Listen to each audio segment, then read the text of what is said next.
Good morning everyone. Just woke up. As you can see, may muta pa tayo. Kakabalik lang namin ng Denmark kahapon. It's so nice to be home. Parang na-miss ko yung bahay ko. Parang pagka-uwi namin, yung mga kids, naghigaan sa sofa, tapos nakatulog. Parang na-feel nila yung relaxed environment, 'di ba? Na pagka umuwi ka ng bahay, parang it feels like home.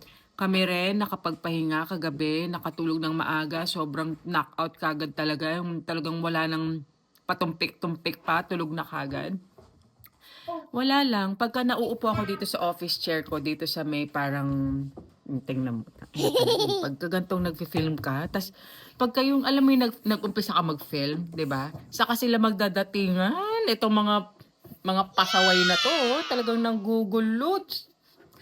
Mama, put open door. God, please give me patience. Simbahan pa naman yung tapat namin. Ayan o. Ayan o, pag nakita nyo guys. Ayan o, simbahan yan eh. So nakikita lahat ni Papa God itong mga kaya sila bawal ko silang pagalitan kasi nakikita tayo ni Papa God. Kung kailangan lagi mabait, di ba? Anyways, wala lang guys. I just wanna update you. Now we are back. Alive and kicking, back to normal sa Monday, back to work na naman.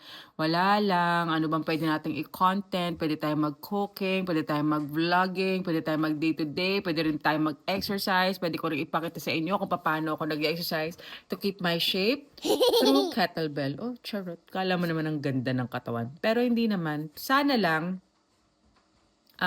hindi naman para gumanda yung katawan natin pag nag-exercise, diba? The purpose of exercising is to, like, you know, get the energy from it, get the mood, get the good mood that it gives from doing it. And at the same time, it helps us be stronger in the future, you know. Of course, wala namang ano, Luna, pauta talaga, ang ingay. Luna, Mom is filming.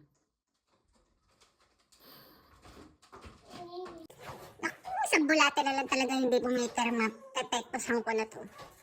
Char lang. Mabait na mami to, no? Anyways, I'll give you update, guys. Kettlebell workouts tayo. Cooking. Ano pa ba? Kulitan.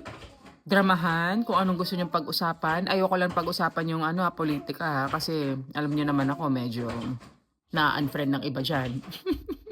Anyways, I'll see you on our next vlog.